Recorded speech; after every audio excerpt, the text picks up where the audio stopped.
banyak sekali pembimbing kemasyarakatan atau asisten pembimbing kemasyarakatan yang PKO lah gitu, diperbantukan di administratif gitu. Nah itu gimana solusinya? Di tahun ini, awal Januari kita ada penambahan formasi. Iya. Jadi formasi PK yang tadinya let's say 5 ribuan berapa, sekarang jadi Hai, pembimbing kemasyarakatan yang dari bulan September tahun lalu daftar Indonesia. ya, sampai sekarang belum. Bagaimana Nanti nasibnya? nanti Bagaimana diceritain kinerja sama Bu kami? Dewi ya. Didapati banyak sekali teman-teman JM yang dia sudah hukum lama tetapi belum memenuhi Iya. anak kreditnya. Jadi ini kok iya, sangat gitu ya? berpengaruh.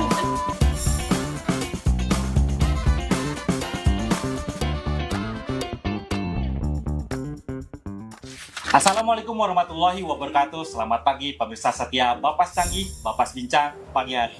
Ruang bincang santai tapi penuh makna seputar Balai Pemasyarakatan Jakarta Pusat. Senang sekali pada kesempatan kali ini akan menemani Anda semua, saya Derajat. Dan saya Debbie dari lantai 2 Zona Inspirasi untuk Babang Tampan, Kopi Corner, dan Obras Class. Nah Bu Debbie, tadi kan saya sudah sedikit spill nih. Oke. Kalau pada hari ini kita akan mengundang dua narasumber. Ada dua narasumber dua nih. narasumber yang membidangi tentang karir jabatan fungsional. Seru banget nih. Kebetulan di Bapas Jakarta Pusat kan juga ada tuh jabatan fungsional kan. Ada. Nanti kita bisa tanya-tanya lebih banyak sama mereka nih. Udah ada nih narasumbernya. Bener. Oke. Kalau gitu kita langsung perkenalkan saja ya. Yuk. Di sini di hadapan kita sudah ada Ibu Dewi dan Pak Bayaki. Selamat Selamat pagi, datang. Mas Derajat dan Mbak Debbie. Ya, Sehat ya kondisinya ya. Alhamdulillah. Gimana tadi perjalanan ke Jakarta Pusat ini? Kalau saya muter-muter. Muter-muter. Macet. Karena Macet? ganjil genap. Oh gak juga. Udah pasti jadi kendala ya. Kalau apa belum tahu ya, kalau perjuangan ke sini atau ke kantor itu mungkin saya di antara mereka yang paling luar biasa di Luar Indonesia. biasa. Paling jauh kah? Paling jauh. Paling jauh. Kenapa Karena nih? saya termasuk orang yang PP dari Cilegon ke Jakarta setiap hari. Waduh, Cilegon Jakarta Dari ya. Cilegon Iya. ke Jakarta. Ke Jakarta. PP. PP. Antar kota, Ya, antar maksudnya provinsi itu ada- berarti. Iya. Mungkin nanti ada komunitas kami yang dari beberapa kementerian ataupun lembaga yang nonton ini. Salam jargon. Jakarta Cilegon. Salam jargon. Jakarta Cilegon. Kami ada komunitas itu. Luar Antar kota, biasa. antar provinsi ya. Iya. Nah, untuk pemirsa Bapas Canggih, kan katanya tak kenal maka tak sayang nih. Jadi mungkin kita persilakan dua narasumber kita untuk memperkenalkan dirinya terlebih dahulu. Silakan Ibu. Mungkin. Oke, baik. Terima kasih atas kesempatannya. Perkenalkan saya Dewi Nur Salfitri. Saat ini jabatan saya adalah analis SDM aparatur ahli media. Kebetulan saya juga ada di Direktorat Jenderal Pemasyarakatan dan ditunjuk sebagai penanggung jawab bidang 1 yaitu bidang jabatan fungsional pembimbing masyarakatan dan asisten pembimbing masyarakatan. Wah. Dan di sebelah saya juga ini adalah tim Ya. kerja saya. Silakan Mas Bay. Ya, selamat pagi pemirsa. Selamat pagi juga Mbak Debbie dan Mas Derajat.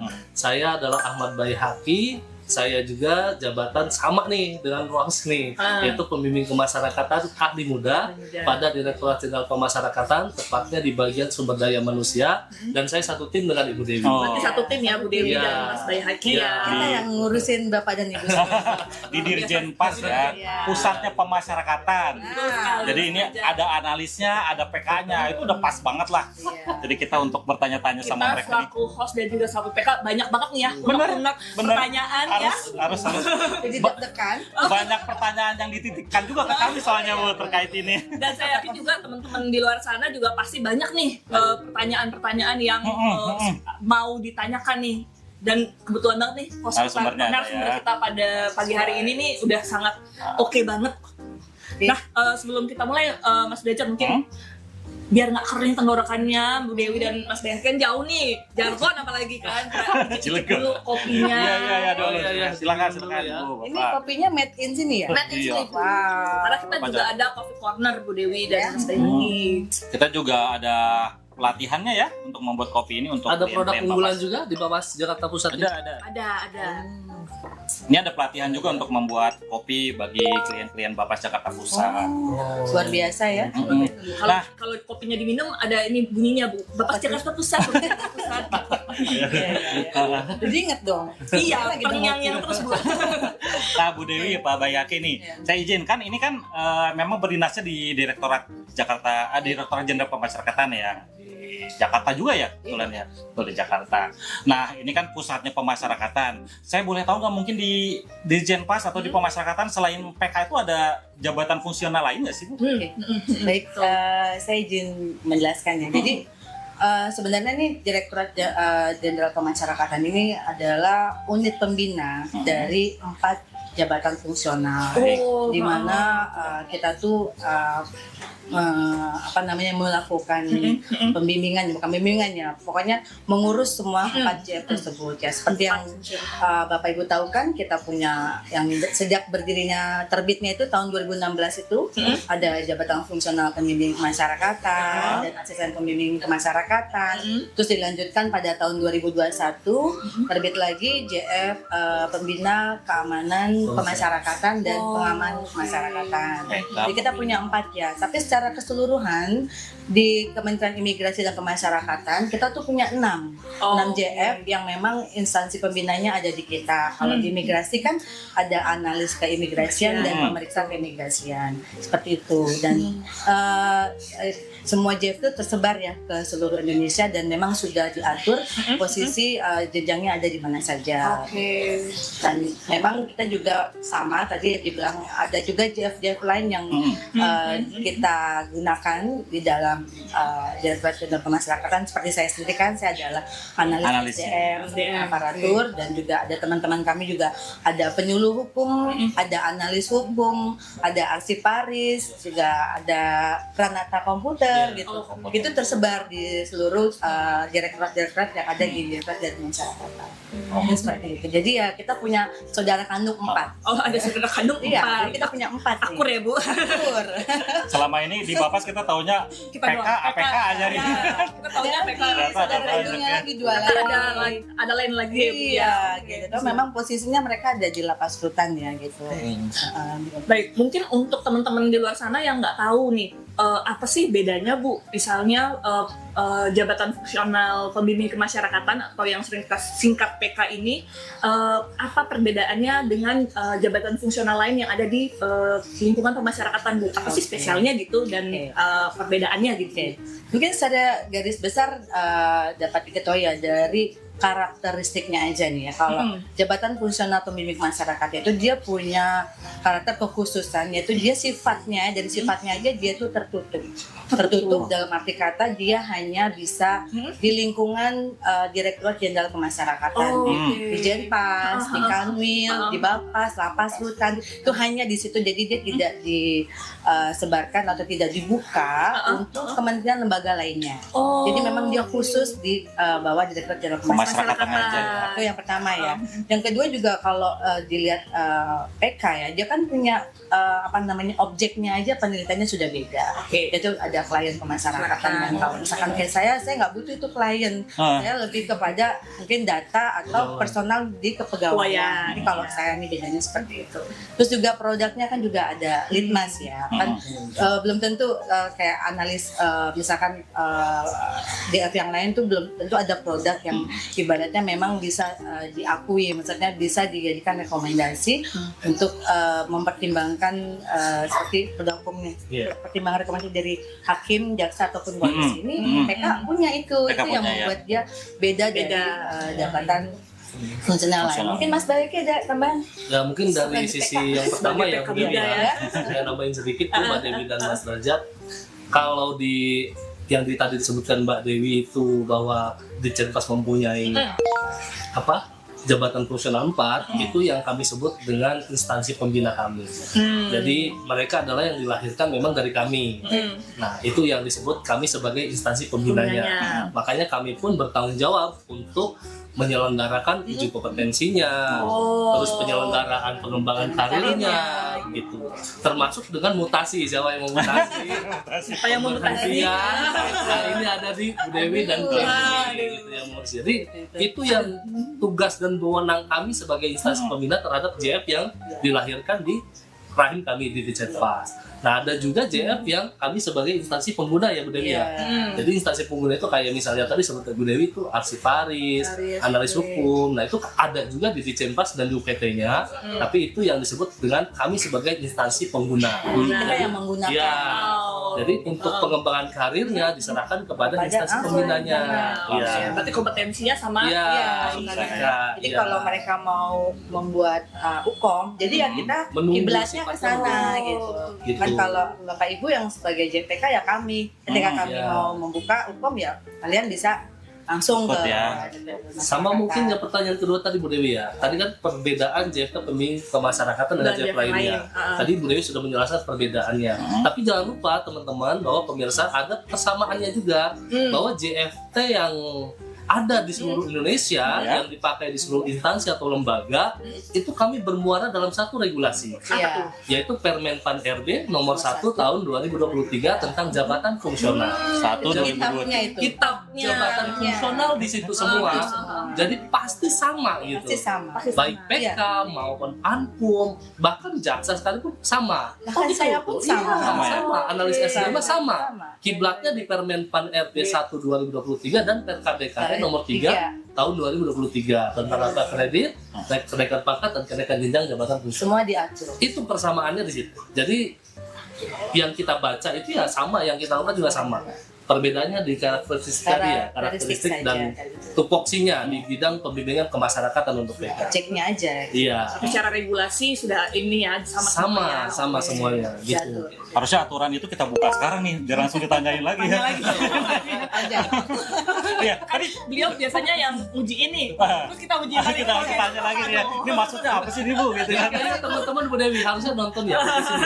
Karena banyak pertanyaan yang mungkin akan terjawab di sini Terjawab, gitu. benar. Karena mungkin kalau kami tanya satu persatu, kita jawab satu persatu kayaknya rasanya untuk ini Betul ya. sekali. Karena kelemahan di kami itu ya mungkin kurang membaca gitu ya. Jadi padahal ada semua aturannya di Ada semua ya Permen sebenarnya Pan, ya. gitu. Pasti nanti yang nonton juga banyaknya nih jabatan fungsional, banyak yang nonton nih Oh Mas iya. ini. Udah hanya PK berarti. Oh iya, tidak hanya PK, pasti sama untuk jabatan fungsional. Mungkin itu. Nah, tadi kan izin tadi sudah disinggung terkait dengan uji kompetensi ya. Sebenarnya saya juga mau nanya banyak nih soal itu. Cuman sebelum ke arah sana, mungkin saya pengen tahu dulu nih, kalau di Bapak Jakarta Pusat kan ada PK dan APK ya. Terkait dengan indikator kinerjanya sebelum mengarah ke uji kompetensi ini, indikator kinerjanya apa saja nih yang dinilai Bu? Iya. Dari Indikator PK nya. kinerja kan itu nanti muaranya kepada penilaian kinerja Betul. dari masing-masing dia. Jadi sebenarnya sih sangat mudah saja sih. Kita bisa melihat dari kuantitas, betul. Oke. Kuantitasnya itu kita bisa lihat berapa banyak Berapa banyak? litmas yang dihasilkan oleh PK. Terus juga Oke. kedua mungkin bisa dari kualitasnya. Sedalam apa PK itu bisa menggali gitu kan, menggali permasalahan daripada si klien tersebut kan. Terus yang ketiga mungkin bisa lihat dari ketepatan waktunya gitu kan. Kan kalau litmas itu kan ada jangka waktu yang harus diselesaikan. Nah, ini seorang PK ini bisa nggak dia menyelesaikan dengan tepat waktu gitu kan. Bisa nggak dia melakukan pembimbingan pendampingan terhadap si kliennya itu dengan sebanyak mungkin gitu ya, bisa sampai dengan selesai gitu. Nah, yang terakhir mungkin bisa lagi dikaitkan dengan perilaku dari si PK tersebut nih gitu kan. Kan kalau kita karena sebagai ASN ya, pasti kan kita punya tuh namanya core value ya. Core value, Core value kita tuh bisa ya nyambungnya ke berakhlakan. Dari itu 4 poin tersebut nanti kita bisa masukkan ke dalam SKP. Indikator tersebut dimasukkan ke dalam SKP. SKP kan turun tuh, kalau dulu mungkin di atas Mbak Debbie ya. Betul. Mereka itu kan pakai butir kegiatan ngalamin nggak Pak? Ngalamin. Angka kredit itu ya. Iya. Dupa ngalamin. Mbak ngalamin, Oh, jangan iya. sampai itu sampai malam Bu ngerjainnya. Ya, kalau itu kan dulu ya. Pusing-pusing. Iya, dengan terbitnya tadi peraturan terbaru kan tidak perlu ada lagi butir-butir kegiatan. Betul. Nah, setelah diaplikasikan ke dalam SKP, sebenarnya sih nggak jauh. Jadi memang apa yang dikerjakan masuk ke dalam, Masuk dalam itu SKP tersebut. Nah, barulah nanti keluar hasil SKP yang dikonversikan ke dalam angka kredit. iya. Nah, angka kreditnya inilah nanti kan ada penilaiannya. baik, Baik. sangat baik gitu kan, atau kurang baik ya gitu. Nah itu nanti itu yang akan dimasukkan ke dalam angka kredit. Nah itu yang bertambah setiap tahunnya, dan itu yang bisa membuat Bapak Ibu bisa cepat nggak naik pangkatnya, cepat nggak naik jenjangnya, Jenjangnya. dilihat dari situ. Mungkin gimana Mas Maliki? Ada yang tambah? Ya sama seperti dengan yang disampaikan oleh Mbak Dewi tadi, Mas Rajab tadi, bahwa memang ukuran kinerja utama yaitu terletak dari kualitas, kuantitasnya, dan serta waktu pengerjaannya. Oke. Terkait dengan targetnya itu nanti disesuaikan dengan target kinerja daripada organisasi. Iya. Kayak misalnya di Bapas ini kan organisasinya secara keseluruhan melaksanakan pembimbingan ke masyarakat kan. Iya betul. Termasuk litmas, pendampingan, pembimbingan. Nah, poin-poin itulah yang nanti di breakdown kepada para JF-nya, Iya. termasuk PK. Misalnya Mas Derajat melaksanakan litmas apa. Nah, itu mungkin masih bisa dipakai di butir kegiatan, walaupun tidak tertentu sekarang ya. Kalau dulu kan yang JF muda tuh mengerjakan Iya. ini ya. Iya, iya. Pertama ini, Iya. ini ngalamin ya. Iya. Kalau kita mau mengerjakan di atasnya, kita dapat cuma 80%, Iya. 80% ya. 100%. Iya. Masih ingat ya? Kalau iya. Bahkan kalau PK pertama mengerjakan pekerjaan PK Madya di betul. satu tempat nggak ada PK Madyanya, itu namanya kerja ikhlas. Betul, kerja iklan. Iya. Itu ngomongnya 0,0 itu. Iya. Kalau sekarang kan semua di Kalau rasanya loncat Iya. malah nggak ada 0,0 tapi Iya. 0 emang. Nol. Kalau Iya, PK betul. pertama mengerjakan tugas PK Madya Madya. nggak ada.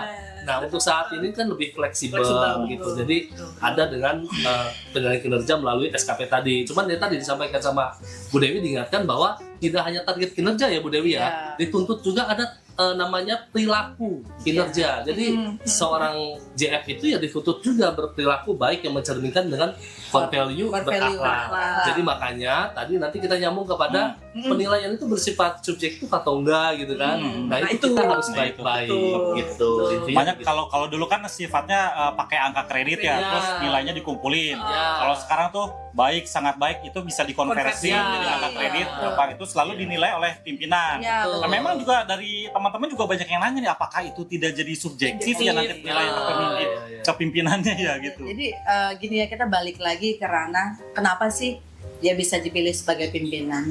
Oh iya. Berarti kan dia sudah memenuhi beberapa penilaian, kompetensinya sudah terpenuhi, maka posisi itu diberikan kepada dia dan dia sudah mempunyai kriteria, oh ya dia bisa menilai bawahannya, dia bisa memanajerial semua tugas dia, tusi dia yang ada di dalam kantor gitu kan. Menurut saya sih ya, kenapa dikasih ke pimpinan semuanya, itu mungkin pemikiran pencetus ya, pembuatnya itu memang Foundernya sudah ya. foundernya memang sudah Kompetensi. punya kompetensi, dianggap sudah punya kompetensi gitu. Nah, kalaupun dibilang subjektif, mungkin ada dan itu sifatnya manusiawi ya gitu kan. Tapi kan tidak juga hilang juga kalau dia melihat suatu orang yang punya kompetensi baik, tidak mungkin dia tutup mata. Kalau saya ya, seperti pasti dia juga punyalah hati nuraninya juga pasti terbuka. Itu kalau menurut saya gitu. Jadi memang subjektif itu tergantung juga dari mana dia punya kualitas dan kompetensi si pimpinan tersebut, dan juga dia pasti melihat bagaimana nih pegawai-pegawainya. Kalau yang bagus ya pasti dia juga realistis, pasti dia juga nggak mungkin gitu ya zolim lah dia kalau dia memberikan nilai yang Iya. jelek. Dan Itu mungkin satu mungkin hal ya. mungkin ya, Mbak Ya. Dewi ya, di dalam penyusunan SKP itu ada yang namanya istilah dialog kinerja. Nah, Dialog kinerja. Dialog Iya. kinerja. Iya, iya, ya, di Jadi, bawah-bawah itu biasanya. Oh iya. Jadi dialog kinerja itu seperti upaya jika seorang JFT mendapatkan target kinerja yang dirasa mungkin menurut dia tidak Tidak mampu, sesuai. tidak sesuai, maka diperbolehkan untuk berdialog dengan atasannya. Jadi bisa itu di breakdown atau nanti ditambahin atau dikurangi. Jadi atasan nanti akan menentukan. Oh, kenapa nih begini? Iya. lihat kan Ah. kompetensinya dia Iya, seperti apa. betul, Oh iya, betul, orang betul. ya Iya. ternyata dikasih target 100, dia cuma mampu 50. Iya. Ini kan penilaian dia, ternyata ini Iya. yang dikasih Kenapa? target 100 dia bisa 150. Iya. Nggak mungkin kan tertutup lah. Oh, ini memang dia bisa mengerjakan semua di atas standar. Standarnya. Itu sih balik lagi ke situ. Kerja maksimal aja Kerja lah. maksimal aja berarti ya. Ya maksimal aja lah. Serahkan Yang pada penting- Tuhan nanti. Yang penting sekarang Kita doakan saja ya. Ini ada pertanyaan sedikit nih dari teman-teman PK, karena kan ini memang realitanya ya di Bapas Jakarta Pusat itu Apa yang titipan banyak sekali pembimbing kemasyarakatan atau asisten pembimbing kemasyarakatan yang DKO lah gitu, diperbantukan di administratif gitu. Nah itu gimana solusinya? Apakah mungkin nanti ada bisa ditambahkan JF yang administratif itu gitu, biar nggak nyampur kerjaan lagi dengan yang lain. Jadi memang kebutuhan pegawai itu kan memang sudah ada ya di tiap masing-masing UPT ya.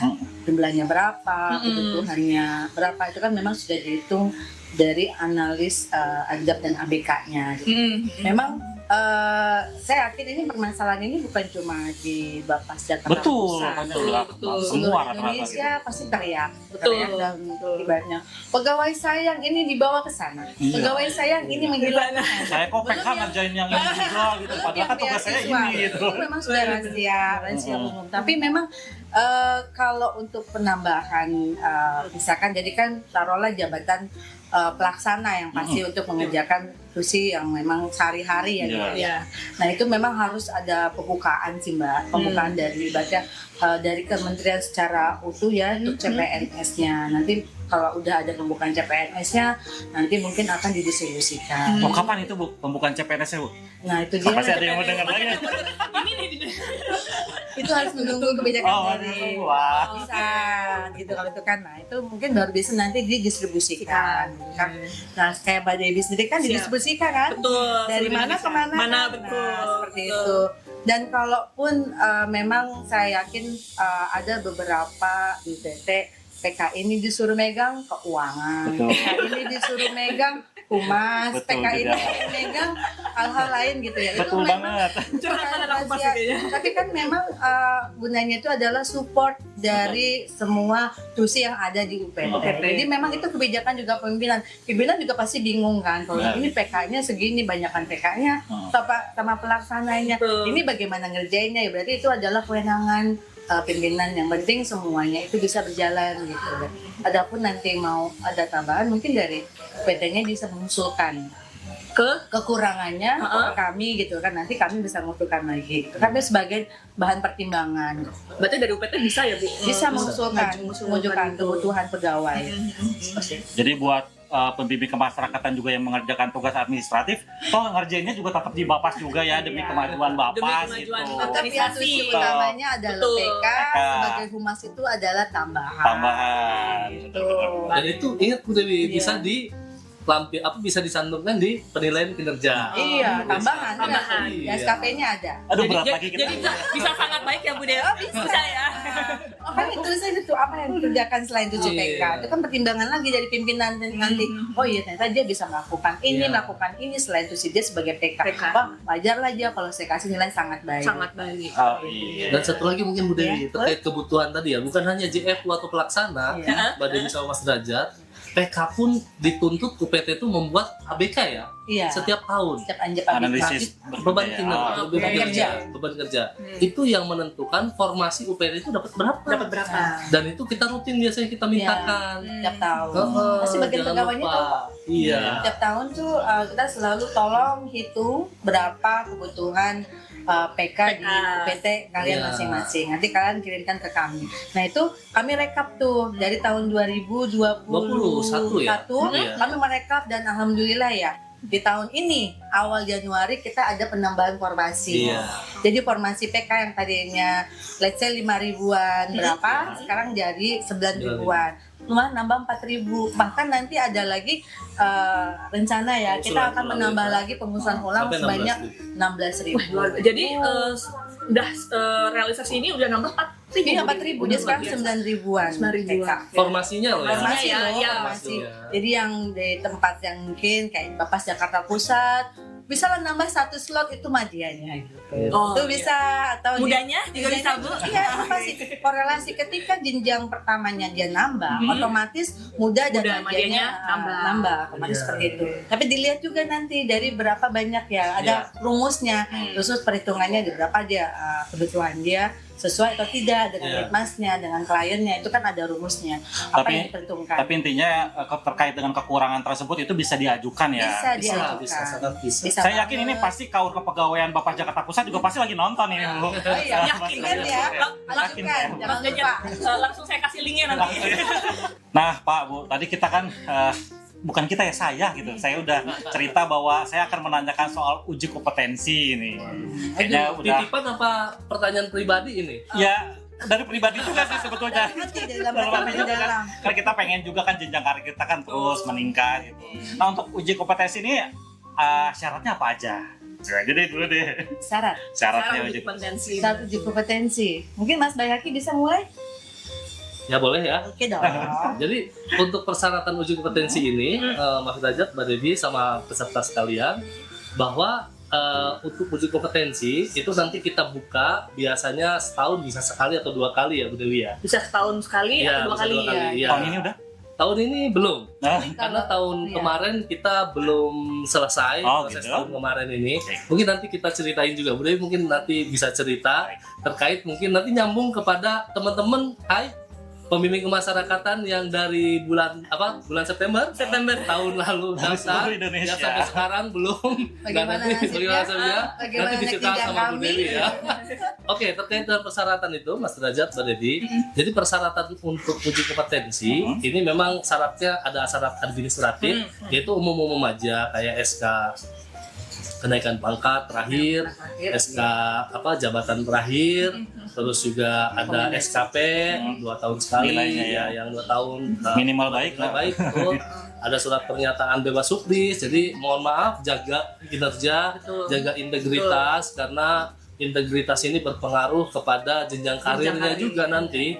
Karena setiap syarat untuk pengembangan karir sudah dipastikan harus ada SKP minimal bernilai baik. Baik. Nah, terus juga terkait dengan syarat administrasi, tadi ada rekomendasi dari atasan serta usulan ya untuk syarat uji kompetensi ini. Dan terus satu lagi, jangan lupa untuk uji kompetensi kenaikan jenjang jabatan di pembimbing kemasyarakatan ini ada memang yang kita rubah dari Captain sebelumnya ya Bu Dewi ya, terkait dengan pemenuhan angka kredit ini. Mbak Dewi sama Iya. Mas Derajat sama peserta sekalian ya, jangan lupa kalau dulu itu kita bersyaratkan angka kredit itu terpenuhi minimal 70% Ngerasain nggak? untuk Oh. naik jenjang Jenjang. di atasnya. Atas ya. Saya belum ngerasain. Ya, dulu sempat kita persyaratkan seperti itu, tetapi saat ini kita rubah menjadi harus telah memenuhi 100%. Ada sebabnya, Kenapa? ya kan? Ada sebab. Kenapa bisa Iya begitu? begitu. Karena teman-teman saya juga bertanya-tanya nih, kok Iya. jadi berubah? Kenapa harus 100% dulu Iya, baru bisa? kenapa? Kok Iya. Kayak, aduh, Tambah panjang lagi iya nih tambah kan. panjang lagi nih. Jadi ternyata Mbak Dewi sama Mas Derajat semua peserta sekalian ya, pemirsa sekalian, perlu kami sampaikan setelah kita evaluasi pelaksanaan hukum yang sebelumnya ya Bu Dewi ya, bahwa didapati banyak sekali teman-teman JM yang dia sudah hukum lama tetapi belum memenuhi angka kreditnya. Jadi Ini kok iya. sangat Gitu ya? berpengaruh. Oh iya. Iya. Oh iya benar. Karena dulu kan kita sistemnya dupa. Iya betul. Lu banyak kerja, banyak angka kredit. Lu Tuh. kagak kerja, ya berarti nggak dapat angka kredit gitu. Jadi ya mereka ada yang sudah mulai 70% ikut hukum, yang 30%-nya lupa terpenuhi. Belum. Iya. Sehingga berjalannya waktu, Habislah waktu 2 habis tahun. habis waktu 2 tahun expired tadi, Oke. rekomendasi hukumnya angka kredit belum terpenuhi. Iya. Pas pada saat angka kredit terpenuhi, rekomendasi hukum Habis. udah tidak berlaku. Iya, sudah habis waktunya. Nah, pertama rugi secara waktu, yang kedua negara rugi nih. Mas aja sama Dewi ingat. Karena pelaksanaan hukum itu ada biayanya sebetulnya. Oh. Yang selama ini ditanggung oleh negara ya Bu Dewi ya. Makanya kita siasati 100% pemenuhan angka kredit itu hanya untuk melihat efisiensi daripada pembimbing kemasyarakatan sendiri. Supaya mereka ketika sudah mencapai angka 100%, ketika sudah melaksanakan hukum, jadi tinggal usulan aja kenaikan jenjang. Tanpa harus menunggu pemenuhan angka kredit ulang. Gitu. Tadi terkait hukum itu ada jangka waktunya ya berarti ya? Ada. Berlakunya. Berlaku Sertifikat. Iya ada sertifikat itu Sertifikat, ada iya. masa berlakunya ya? Malah berlakunya. Berapa lama Ya, tuh? jadi gini ya, kan kalau setiap kali kita selesai hukum, memang kan ada beberapa yang didapatkan dari peserta hukum itu, nanti dia akan mendapatkan rekomendasi kelulusan hukum yang berlakunya itu 2 tahun setelah ditetapkan. Nah, dan juga dapat namanya sertifikat uji kompetensi. Nah, dulu nih ya, dulu waktu tahun 2000 sebelum adanya Capman itu terbentuk, memang kita tidak mengeluarkan apa namanya sertifikatnya juga jadi masalah nih ke seluruh wilayah. Ada yang mungkin senior Bapak Ibu yang mungkin angkatan in passing ya, kita memang tidak pernah mengeluarkan namanya sertifikat gitu kan. Jadi kita hanya mengeluarkan rekomendasi uji kompetensi. Nah, sejak tahun 2023 itu barulah kita mengeluarkan namanya sertifikat, itu pun dikeluarkan oleh BPSDM gitu kan. Jadi kita dapatnya 2 gitu. Nah, kenapa harus 2? Karena sertifikat itu dan rekomendasi itu adalah hal yang paling mutlak dalam pengembangan karir ya. Misalkan mau naik pangkat, mau naik jenjang, itu wajib diminta. Kalau tidak ada itu semuanya dibatalkan oleh BKN. Makanya betapa pentingnya hal tersebut gitu kan. Nah, itu ada jangka waktu masanya. Nah, nanti seperti Mas Bayhaki bilang tadi, ketika itu sudah habis ya mau nggak mau ulang lagi hukumnya. Jadi masa berlakunya tadi 2 tahun, kalau memang udah habis ulang lagi. Ulang lagi. Betul. Kalau belum dipakai untuk tadi kenaikan jenjangnya. Jadi nggak main-main, karena memang bukan cuma JF pembimbing kemasyarakatan atau asisten pembimbing kemasyarakatan saja, seluruh JF itu yang namanya uji kompetensi itu wajib. Terus kalau misalkan jangka waktunya udah habis 2 tahun tapi memang formasinya belum ada, gimana Bu? Oh, ini seru nih informasi. Kalau misalkan nanti nih saya udah waktunya naik ke Madya gitu. Tapi yang mau naik ke Madya itu udah ada 3 orang gitu. Cuman formasinya tinggal 1 gitu. Ini gimana Bu? Saya mau naik muda nih. Nanti keburu ekstra ya. Yang ada nanti ikut UKOM aja terus. Diulang-ulang. Hukumnya udah lulus, formasinya nggak ada gitu Bu. Jadi sebenarnya gini ya Bapak Ibu ya, kalau untuk berkaitan dengan formasi gitu ya, kami tim juga memang bagian SDM dari Direktorat Jenderal Pemasarakatan itu sudah satu komitmen, kami tidak akan pernah yang namanya membatasi atau menutup yang namanya orang untuk berkarir. Tidak ada itu hal seperti itu prinsip kami ya. Baik. Jadi ketika misalkan dalam satu bapas mau ke Mbak Dedi mungkin mau ke muda, ternyata case mudanya dia habis gitu, formasi muda dia habis, atau mau ke Madyanya itu habis gitu ya. Memang seperti yang kami bilang tadi, setiap tahun itu kami kan sudah melakukan penghitungan ABK. Berarti kan memang itu sudah disesuaikan dengan kebutuhan daripada masing-masing UPT kan. Berarti otomatis ya memang hitungannya UPT itu segitu.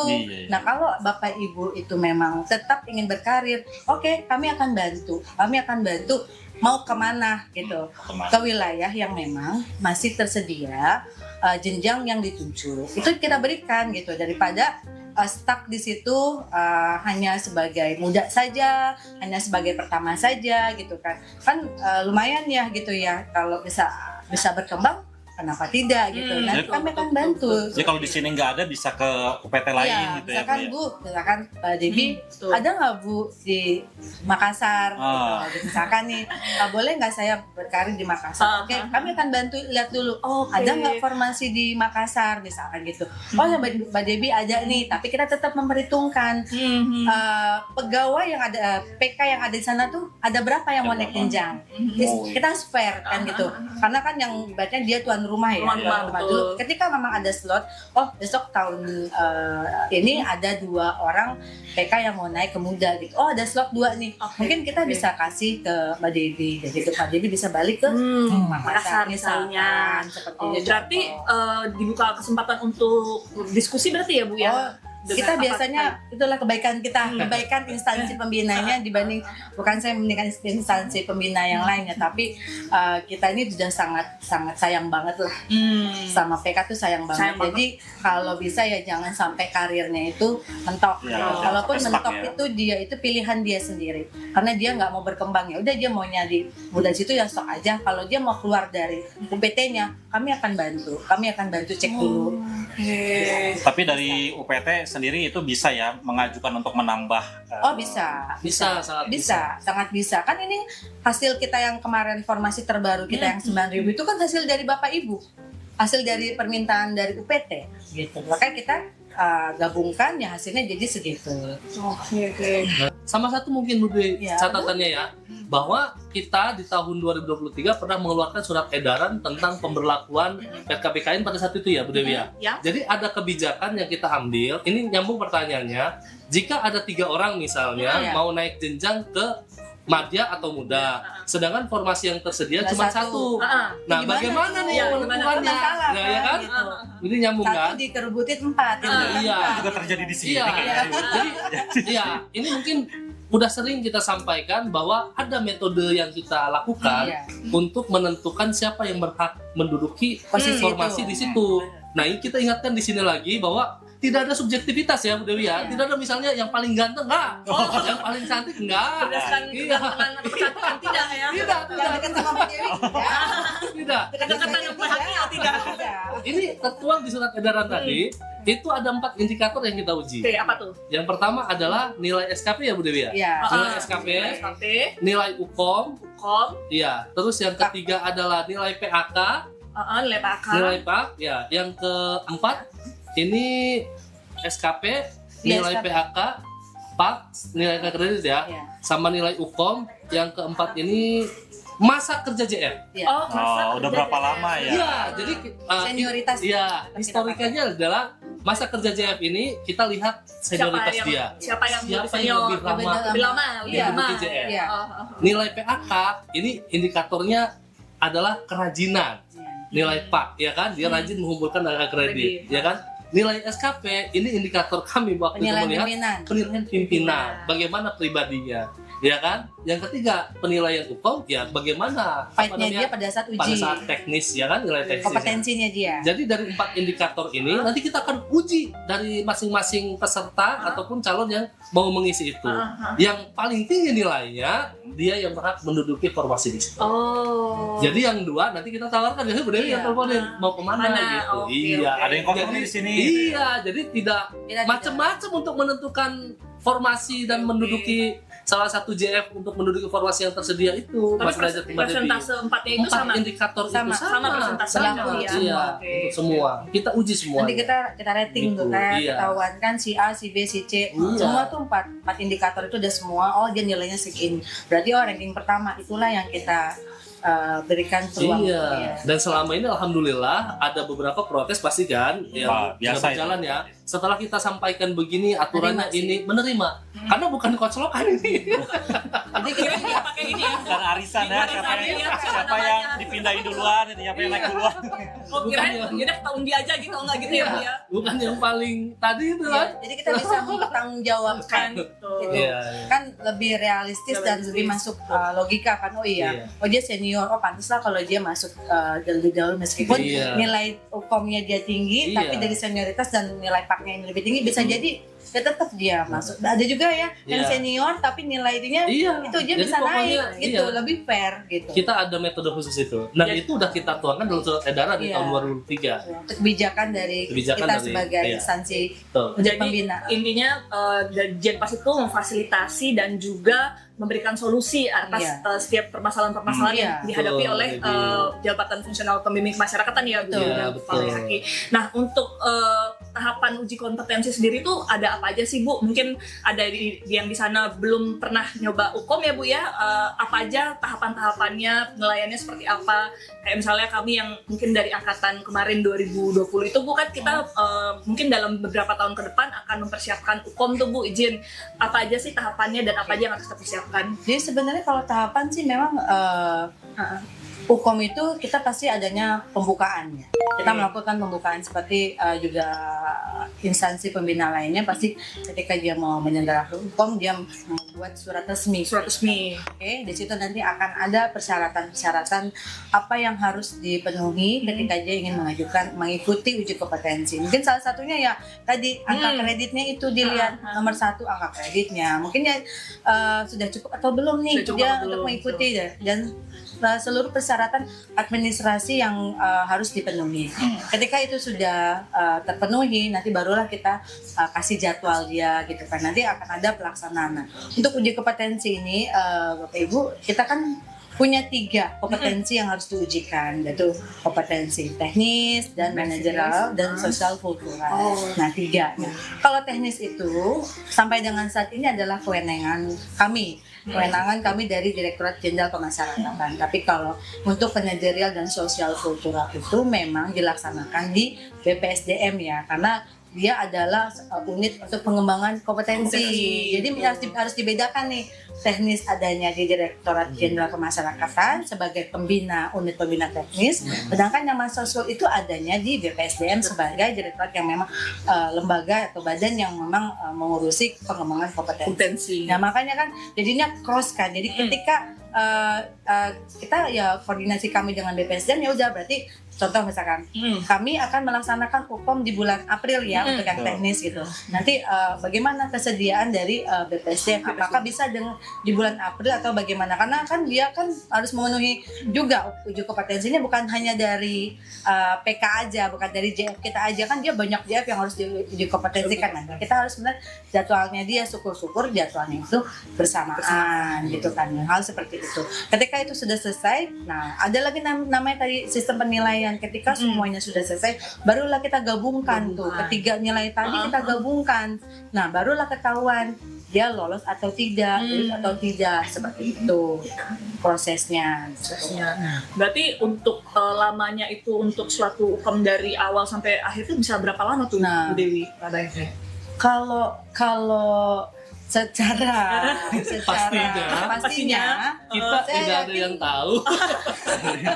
Maaf saya ya. harus kemana ya bertanya ini juga ya. Tetap kita usahakan. Karena baik prosedur, baik regulasi itu memang secara regulasi menurut Kepmen pedoman uji kompetensi yang PK dan APK itu setahun itu kita 2 kali. Setahun 2 kali. Pembukaannya Setahun 2 kali. Tapi kesediaan dan kesiapan daripada penyelenggara itu yang membuat kita agak sedikit deg-degan sebenarnya. Kalau teknis itu anytime. Karena itu kita yang punya. Dan kebetulan di kami juga di Direktorat Jenderal Pemasyarakatan, kenapa kita bisa mandiri? Karena kita sudah punya aplikasi sendiri. Oh, udah aplikasi. Iya, kita sudah punya SingWiPass. Mungkin dulu belum seperti kita ya. Mungkin baru sekarang mungkin tempat-tempat lain ada. Kalau kita sudah tahun 2021 kita sudah punya aplikasi itu. Jadi kita sudah melakukan uji kompetensi teknis itu secara online gitu. Jadi langsung gitu. Kalau mungkin ada beberapa yang belum punya aplikasi, tapi kita sudah dari tahun 2021. Bahkan tahun sebelumnya sudah ada, cuma pelaksananya di 2021 itu sudah secara online. Itu sudah kita lakukan. Berarti dari 5 tahun yang lalu kita sudah melakukan. Dari 5 tahun. Cuma memang Bapak Ibu ada sedikit permasalahan gitu ya yang berkaitan dengan pelaksanaan uji kompetensi yang Mansoskul. Mungkin teman-teman di wilayah merasa ada ya kok kenapa tadi ini harus disimak nih Bu Dewi nih. Tadi kenapa Mas Bayaki kita bilang yang September September. Ini juga titipan banyak yang tanya juga nih Bu Dewi, Mas Bayaki ya. Kalau tanyakan gimana yang kemarin September? September. Jadi memang kita tidak punya kita tidak punya kekuasaan untuk coba yang PK dulu atau coba yang PK dulu, semua itu kan tergantung dari penyelenggara. Jadi ketika secara kebutuhan memang kita sudah menyelesaikan untuk yang teknis gitu ya, kita sudah fair, sudah selesai. Kita kan berarti kan tinggal wait nih, menunggu yang Mansoskul. Tapi memang ya harus disadari Bapak Ibu, kita ini kan kementerian baru, semuanya serba baru. Kalau dulu mungkin waktu kita masih bergabung dengan kementerian yang sebelumnya itu it's so easy gitu kan, kita langsung melaksanakan tanpa pusing ya, udah ada, karena memang jauh-jauh hari kan kita sudah sudah mengajukan, mengusulkan, nanti tinggal jadwal dari mereka. Tapi di kementerian kita yang baru ini kan semuanya butuh yang namanya kesiapan gitu kan. Ketika di BPSDM itu ada asesor, harus ada assessment center atau segala macam. Kita nih masih newbie banget, kita belum punya itu. Jadi otomatis kita ya menggunakan pihak ketiga. yang sudah terakreditasi Oh, gitu. Paham ya? Pihak ketiga yang Ya. sudah akreditasi. PPSDM juga dia melakukan sangat mengusahakan supaya ini bisa berjalan karena dia harus memenuhi permintaan dari semua bukan cuma hanya PK ya, dari yang nanti yang mau diklat mau segala macam mereka sudah mengusahakan gitu kan. Tapi kondisi saat ini yang mungkin Bapak Ibu yang harus pikirkan dan harus pahami, kondisi saat ini yang belum memungkinkan semua untuk akomodir seperti itu. Nah, pada akhirnya Mas Bayaki Ini PDJL, bocoran ini ya. ya bocoran yang mungkin kebahagiaan buat teman-teman. Akhirnya saya nih sama Mas Bayaki tuh sama mungkin ini di luar darinya sangat bawel gitu. Ini gimana ini kasihan teman-teman kita yang mau naik jenjang ini aduh pangkatnya tertunda, jenjangnya tunda. Mungkin teman-teman di wilayah nggak ngelihat gimana saya berdebat bersama Mas Bayaki gitu ya. Nah, akhirnya kita punya ide gimana kalau kita melibatkan asosiasi kita Organisasi profesi. IPKemindo. Kemindo. Oke, bagaimana kalau kita melibatkan? Karena diatur juga dalam Permen-Pan 1 bahwa asosiasi atau IPKemindo itu bisa melakukan kolaborasi, bisa melakukan koordinasi dengan ibaratnya instansi pembina untuk melakukan. Nah, ini kan jalur penyelamatannya hanya ini karena mohon maaf ya ini kan ada kaitan dengan anggaran. Jadi kan tidak semua juga harus pahamlah anggaran itu kan susah juga untuk dibicarakan dan kita juga nggak punya kewenangan di situ. Akhirnya saya sounding sama Mas Bayaki juga mungkin teman-teman yang sudah join di Telegram juga paham lah mungkin pernah membaca ya mungkin salah satu solusinya kita melibatkan organisasi profesi. Wah, Akhirnya- abis ini IPKemindo langsung Ya, udah. Nah, setelah akhirnya saya sounding ke Ketum, Umum Pak ya. Ketum. Pak Akhirnya Ketua Pak Ketum juga banyak dorongan dari Iya, wilayah kan, alhamdulillah. karena kita ngomongin ke wilayah, Iya. ayo coba ajukan ke Ajukan, pusat, ayo iya. coba. Akhirnya mereka, oh ya juga ya Bu Dewi, oh ya juga ya Mas Baik, ini bisa ternyata solusi ya gitu untuk kita semua. Oke, akhirnya Pak Ketum karena juga ada dorongan dan ini juga ibaratnya salah satu lah memang pedulinya IPKemindo kepada Iya, Pak Ketum sangat peduli. PK gitu kan dan APK akhirnya oke Mbak Dewi bagaimana caranya supaya kita melakukan hukum itu bisa berjalan gitu. Berjalan. Nah kan kau bilang kalau kami tidak bisa secara kan kami bukan pihak ketiga ya dan kami juga punya porsi masing-masing jadi kami tidak bisa melewati ranah yang sudah ada jadi ya paling kami hanya melakukan melakukan fasilitasi dengan pihak BPSDM bahwa kami kemarin soal ke sana, kami datang, Pak, kami mau melakukan uji kompetensi mandiri, apakah diperbolehkan biar bagaimanapun dia adalah BPSDM itu adalah tempat di mana pengembangan kompetensi itu, kita tidak boleh juga melangkahi itu ya. Kami ke sana nih, saya Mas Bari ke sana, saya bilang kita punya niat mau mandiri, kebetulan dari asosiasi kami juga mendukung bagaimana proses itu bisa atau tidak. Alhamdulillah dia minta kami bersurat dan sudah ada jawabannya. Kemarin Mereka- tepatnya ya. Kemarin banget. tepatnya. Baru banget. Iya, baru banget. Kemarin Kemarin, tepatnya jadi di ACC oleh BPSDM bahwa kita boleh melakukan hukum secara mandiri dan dibiayai oleh IPKemindo. IPKemindo. Bagi teman-teman yang naik jenjang Terima ya, kasih yang IPKemindo sudah yang sudah jadi PK ya. Jadi yang untuk PJJL itu yang belum bisa kita akomodir karena memang ini haknya. Iya. Dia sebagai PK Haknya dan PK. haknya dia sebagai anggota daripada asosiasi. Mungkin itu yang Jadi bisa sudah- kami lakukan ya. Mungkin tidak terlihat tapi itulah yang usaha sudah kami lakukan. Saya udah dapat pencerahan ya Ya, buat ada PK-PK nih dari Dalam waktu informasi dekat kita ini. akan menjajaki Ya. kerjasamanya Kita ya. akan melakukan kerjasama karena kita akan menggunakan insya Allah seperti yang kemarin PDJ kita pakainya UNPAD gitu ya karena memang BKN merekomendasikan salah satunya adalah UNPAD gitu jadi nanti kita akan membuat kerjasama dengan UNPAD jadi mungkin nanti pihak IPKemindo dengan SDM kami akan ke sana akan menjajaki kerjasama dan nanti prosesnya seperti apa gitu. Oke teman-teman yang untuk yang belum dari September sampai dengan saat ini ya itu yang bisa kami lakukan ya berarti ibaratnya sudah clear permasalahan ini nanti tinggal menunggu panggilan saja. Tinggal tunggu panggilan hukum ya. panggilan. Panggilan hukum ya bukan panggilan tujuan yang lain. Aduh. Bisa diinformasikan Iya. terus itu kom itu ya. Pasti begitu ada informasi langsung. Langsung rasanya gitu. Loh, saya udah mulai panas lagi nih. Tuh, karena mikirin kerjaan lagi Ini bocoran sebagai PKL. tuh, sebar kemana-mana. Nah, jadi kayak Ini kayak mau informasi. langsung nih action nih kita, saya abis ini mau ngapain Ngapain nih, saya langsung lagi, gitu iya. loh. Ingat ya teman-teman PK nih ya, sekalian saya sampaikan iuran organisasinya jangan lupa, iuran Kemindonya jangan Oh. sampai ada tunggakan. Iya. Tunggakan. Kalau di Bapak Jako sih udah dikoordinir Aman ya. itu mau aman. Aman ya. Karena secara tidak langsung saya sama Mbak Dewi juga pengurus DPP nih. Diminum dulu Ibu. Iya, izin. oke.